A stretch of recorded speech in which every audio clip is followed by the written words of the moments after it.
Hello dear students, मैं आज से इंग्लिश शुरू कर रहा हूँ। तो आपका रीडिफाइन एकेडमी में आपका स्वागत है। तो आज हम बात करते हैं इंग्लिश की। अब इंग्लिश की जो मैं बिल्कुल बेसिक से चल रहा हूँ कहीं, जिससे ताकि क्या है आपको समझने में कोई प्रॉब्लम नहीं आएगी। ठीक है, तो मैं बिल्कुल स्टार्टिंग जीरो से शुरू कर रहा हूँ ना। तो शुरुआत क्या होती है इंग्लिश की? सेंटेंस से होती है। सेंटेंस सेंटेंस को हिंदी में वाक्य बोला जाता है। ठीक है, तो अपन सेंटेंस को समझते हैं। अब सेंटेंस को समझने के लिए अपन ये देखेंगे कि जो सेंटेंस है उसकी शुरुआत कहाँ से होती है।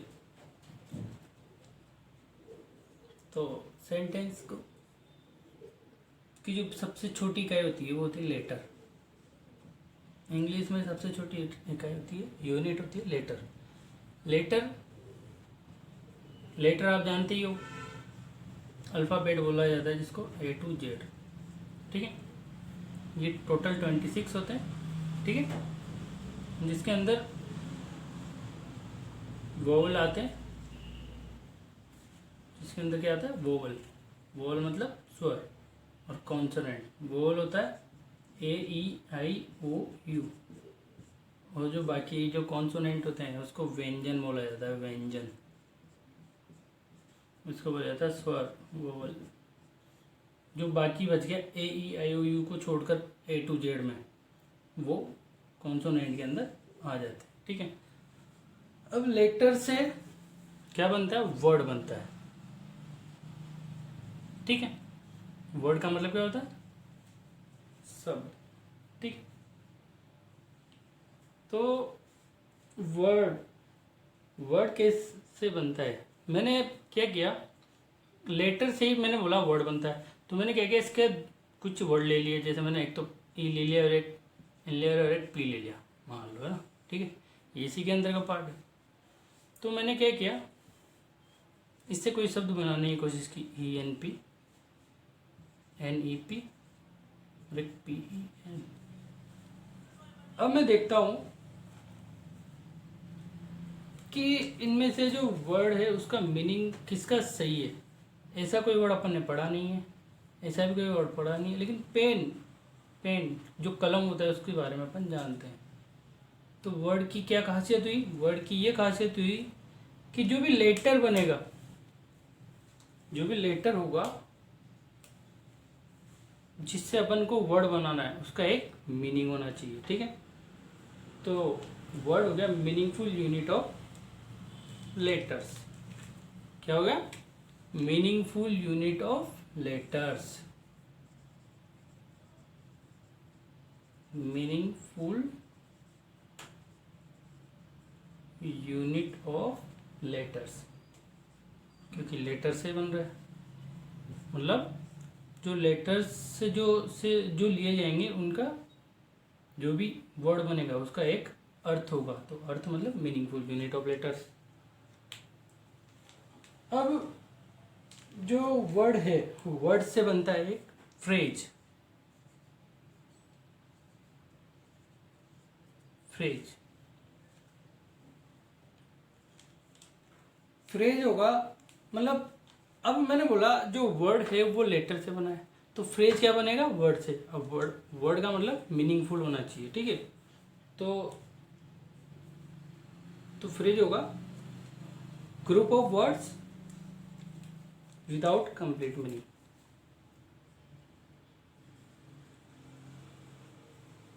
Group of words without complete meaning.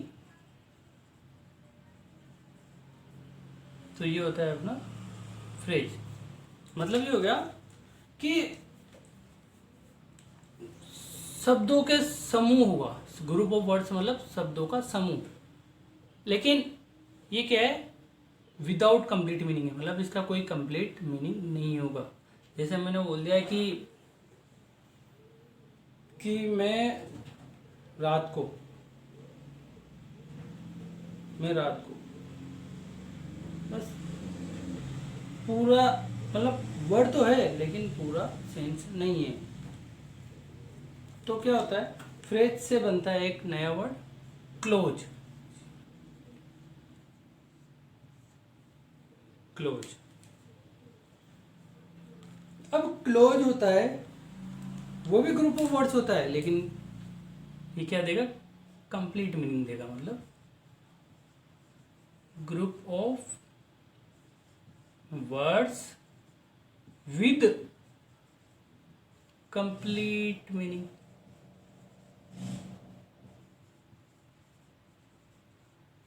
Understand? ये तो था विदाउट कंप्लीट मीनिंग, मतलब ये पूरा कंप्लीट मीनिंग देगा लेकिन ये कंप्लीट मीनिंग देगा। और जो क्लोज है, क्लोज को अपन 10th में पढ़ने भी वाले हैं, तो ये अपने लिए इम्पोर्टेंट भी है। इसका बोर्ड में 100% क्वेश्चन आता है, ठीक है। तो इसको अपन डीपली पढ़ेंगे, तो इसको अपन जब डीपली पढ़ेंगे तो इसमें मैं अच्छी तरह समझा दूंगा, ठीक है। अब क्लोज से बनता है अपना मेन सेंटेंस। तो सेंटेंस की शुरुआत कैसे होती है, लेटर से बनता है वर्ड, वर्ड से बनता है फ्रेज, फ्रेज से बनता है क्लोज, और क्लोज से बनता है सेंटेंस। तो ये हो जाएगा अपना सेंटेंस। तो अब अपन देखते हैं सेंटेंस में क्या क्या पार्ट होते हैं, क्योंकि मेन सेंटेंस के बारे में अपन पूरा जानेंगे कि सेंटेंस में क्या क्या होता है, सेंटेंस के अंदर क्या क्या होता है। तो उसके लिए अपन बात करते हैं।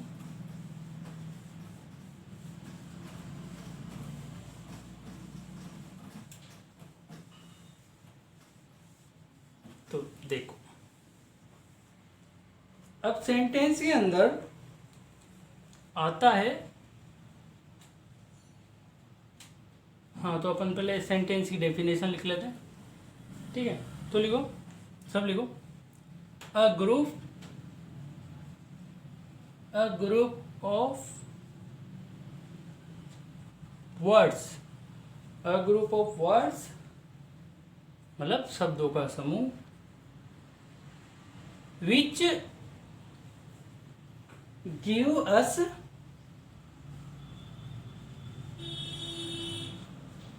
a group of words which give us the right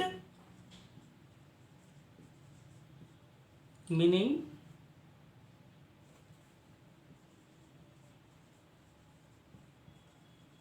a group of words which give us the right meaning sequentially.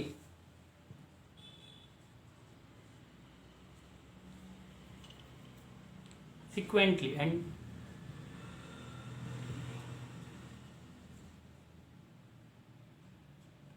it's called sentence.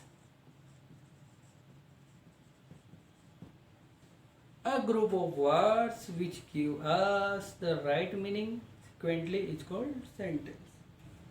शब्दों का हिंदी में जाने दो। शब्दों का वह समूह जो क्रमबद्ध तरीके से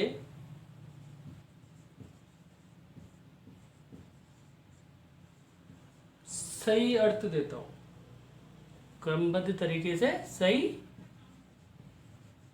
अर्थ देता हो,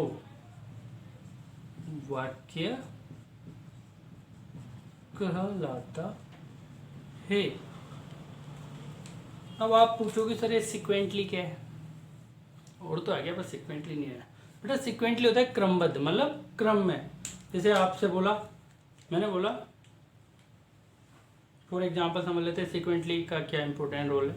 मैंने बोला बच्चे को काटकर आम खिलाओ, बच्चे को काटकर आम खिलाओ। तो क्या ये करेक्ट है क्या? पहले इसमें सोचो काटा किसको जा रहा है। इस सेंटेंस में तो बच्चे को काटा जा रहा है, तो फिर आम किसको खिलाओगे?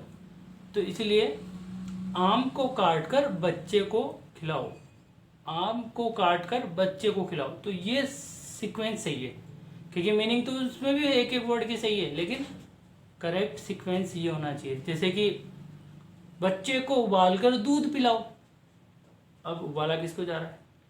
बच्चे को। तो वही है, तो क्या बोला जाएगा इसका करेक्ट मीनिंग? दूध को उबाल कर बच्चे को पिलाओ। ठीक है ना? तो आगे बढ़ते हैं। तो सेंटेंस की डेफिनेशन सबने लिख ली होगी। तो सेंटेंस में क्या क्या आता है? सेंटेंस के अंदर आता है एक तो सब्जेक्ट प्लस प्रीडिकेट।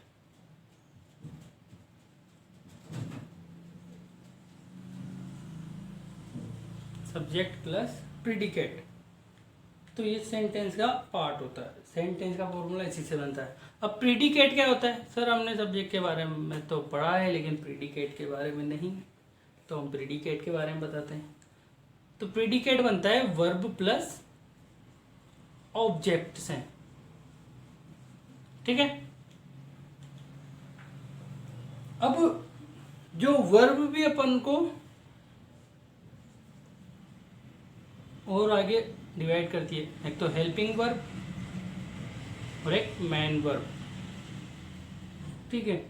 तो इसी से एक जो फाइनल फॉर्मूला बनता है वो बनता है subject plus helping verb plus man verb plus object. तो बच्चों आपको यह फॉर्मूला आपने पहले देखा होगा। इसी को अपन अफर्मेटिव सेंटेंस बोलते हैं। अफर्मेटिव का मतलब होता है साधारण वाक्य। इसी को अपन क्या बोलते हैं? अफर्मेटिव। तो अपन टाइप्स ऑफ सेंटेंस के बारे में पढ़ते हैं, उसी के आगे बढ़ते हैं। तो पहला टाइप क्या था जो मैं लास्ट बता जाऊंगा? अफर्मेटिव। अफर्मेटिव को सब क्या बोला जाता है हिंदी में? साधारण वाक्य। तो अफर्मेटिव का फॉर्मूला क्या बना था? Subject plus helping verb plus man verb plus object. Okay? अब दूसरा पार्ट होता है नेगेटिव। नेगेटिव को बोला जाता है हिंदी में नकारात्मक वाक्य। नेगेटिव सेंटेंस, नकारात्मक वाक्य। तो क्या करना है? नेगेटिव का एक सेंस ध्यान रखो। नेगेटिव का एक सेंस ये होता है कि हमेशा अपन को नोट है ना, वो थर्ड नंबर पर लगाना है। ये फर्स्ट, ये सेकंड, ये थर्ड, ये फोर्थ। तो थर्ड नंबर पे क्या लगाओगे? नेगेटिव। तो पहले नंबर पे सब्जेक्ट हो गया, दूसरे पे हेल्पिंग वर्ब हो गई। अब नेगेटिव है तो तीसरे नंबर पे क्या लगा दूंगा? नॉट, फिर मैन वर्ब, फिर ऑब्जेक्ट। तो ये हो गया नेगेटिव सेंटेंस। नाउ नेक्स्ट बात करते हैं अपन इंट्रोगेटिव। इंट्रोगेटिव का मतलब होता है प्रश्नवाचक। ध्यान से सुनना, इंट्रोगेटिव जो इंट्रोगेटिव होता है वो प्रश्नवाचक। तो उसमें क्या करेंगे? सबसे इंपॉर्टेंट बात, जो अफर्मेटिव सेंटेंस था अपन को बस याद ये रखना है, इसी से अपन ये सारे सेंटेंस बना लेंगे। ठीक है? तो जो अफर्मेटिव था, अफर्मेटिव में जो हेल्पिंग वर्ब थी उसको सब्जेक्ट के आगे ले जाएंगे। ठीक है? तो प्रश्न आ जाएगा तो क्या हो जाएगा? हेल्पिंग वर्ब आगे आ जाएगी, प्लस उसके बाद सब्जेक्ट, उसके बाद मैन वर्ब, उसके बाद ऑब्जेक्ट, फिर क्वेश्चन मार्क। ठीक है? तो ये हो गया इंट्रोगेटिव। नाउ बात करते हैं इंट्रोगेटिव में भी नेगेटिव होगा, तो उसको बोला जाता है इंट्रोगेटिव नेगेटिव। तो मैं इसको शॉर्ट में लिखता हूँ I.N, इंट्रोगेटिव नेगेटिव। वही करेंगे, क्या करेंगे? इंट्रोगेटिव बनाने के बाद उसमें नेगेटिव बना लेंगे। तो अपन ने इंट्रोगेटिव भी बनाया है जस्ट। तो क्या करना है? इंट्रोगेटिव में अपन क्या लगा देंगे? थर्ड नंबर पर नोट लगा देंगे। तो वो इंट्रोगेटिव नेगेटिव बन जाएगा। तो क्या करेंगे, हेल्पिंग वर्ब, फिर दूसरे नंबर पर सब्जेक्ट, फिर तीसरे नंबर पर नेगेटिव है तो नॉट लगा देंगे, ठीक है। फिर इसके बाद मेन वर्ब, फिर उसके बाद ऑब्जेक्ट, फिर क्वेश्चन मार्क। इस प्रकार इंट्रोगेटिव नेगेटिव भी कवर हो जाता है। जनरली ये 4 काम आते हैं, लेकिन अपन 10th के लिए पढ़ रहे हैं तो इसके अकॉर्डिंग एक नया भी एक और आता है, इसको बोला जाता है क्वेश्चन वर्ड या फिर WH वर्ड, WH वर्ड वाला। अब WH वर्ड के लिए अपन WH वर्ड वाला ही बनेगा, तो उसके पहले अपन को WH वर्ड के बारे में पता होना चाहिए। तो WH वर्ड क्या होते हैं बेटा, जो WH से शुरू होते हैं। WH से जैसे कि मैंने बोला why, what, where, how, when, WH, ठीक है। WH WH WH WH। इस प्रकार जो अपने क्वेश्चन वर्ड होते हैं वो होते हैं WH वर्ड। तो WH वर्ड का कैसे बनता है, तो WH वर्ड का बनने के लिए क्या करेंगे, आगे WH वर्ड लगाएंगे मतलब क्वेश्चन वर्ड, उसके बाद सेम इंट्रोगेटिव उठाकर यहाँ रख देना है, ठीक है। तो हेल्पिंग वर्ब, फिर सब्जेक्ट, फिर मेन वर्ब, फिर ऑब्जेक्ट, फिर क्वेश्चन मार्क। तो ये हो जाएगा अपना WH वर्ड का कंप्लीट। तो अपन एक एग्जांपल लेते हैं जिससे अपन को ये समझने में आसानी होगी। फॉर एग्जांपल मैं सबका बेसिक का एक एग्जांपल ले लेता हूँ। मैंने बोला he is writing a letter,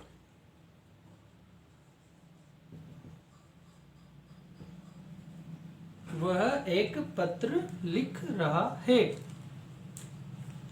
तो ये हो गया सब्जेक्ट, ये हो गई हेल्पिंग वर्ब, ये हो गई मेन वर्ब, ये हो गया ऑब्जेक्ट।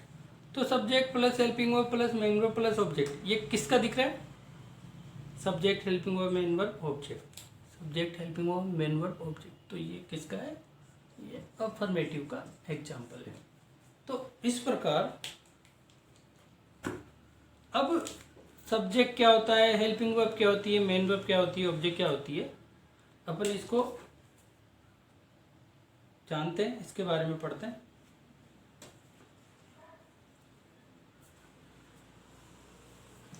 तो इसके बारे में पढ़ते हैं अपन। तो देखते हैं, पहली बात करते हैं सब्जेक्ट के बारे में। सब्जेक्ट को बोला जाता है कर्ता। तो कर्ता मतलब किसी भी वाक्य में जिसके द्वारा काम किया जाता है वो सब्जेक्ट होता है। जैसे मैं फॉर एग्जांपल मैंने बोला कि मैं स्कूल जाता हूँ, तो इसे बोला मैं स्कूल जाता हूँ, मतलब आई गो टू स्कूल। तो अब काम कौन कर रहा है, जाने का काम, काम क्या हो रहा है, जाने का। अब जा कौन रहा है, मैं, ये मैं, तो ये हो गया सब्जेक्ट, ठीक है। एक और एग्जांपल लेते हैं। मैंने बोला राम खाना खाता है, तो example Ram Yeats food, Ram खाना खाता है। तो जो राम है वो सब्जेक्ट होगा।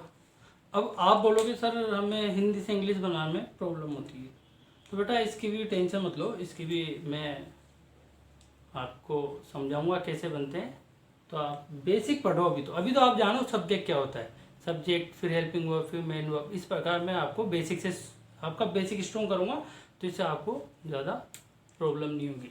नाउ नेक्स्ट हेल्पिंग वर्ब के बारे में बात करते हैं। हेल्पिंग वर्ब मतलब सहायक क्रिया, नाम में छुपा हेल्प कर रही है, हेल्पिंग वर्ब। तो अपन को पहचानने में हेल्प करेगी कि कौन सा टेंस है। ठीक है, अब अलग अलग हेल्पिंग वर्ब होती है, जैसे प्रेजेंट टेंस की अलग है, पास्ट की अलग है, फ्यूचर की अलग है। तो डू, डज,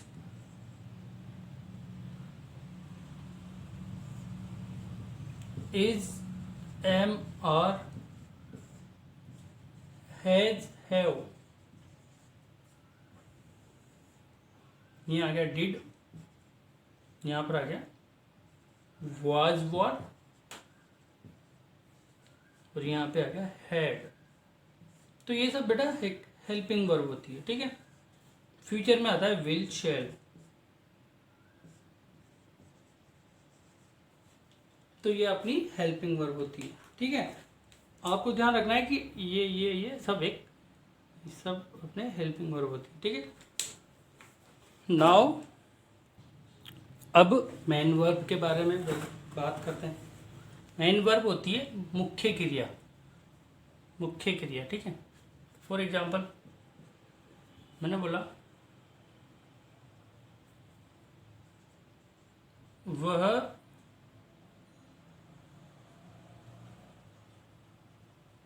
खाना पकाती है, वह खाना पकाती है। तो हो गया शी कुक्स फूड, वह खाना पकाती है। तो काम क्या क्या किया जा रहा है? पकाने का। तो पकाने का मतलब होता है कुक्स। तो ये हो गया मैन वर्ब। एक और एग्जांपल देखते हैं, जैसे वह पत्र लिखता है, वह पत्र लिखता है। तो हो गया he writes a letter, he writes a letter. तो काम क्या किया जाता है? लिखने का। तो ये लिखना हो गया man verb. Now fourth point, object के बारे में।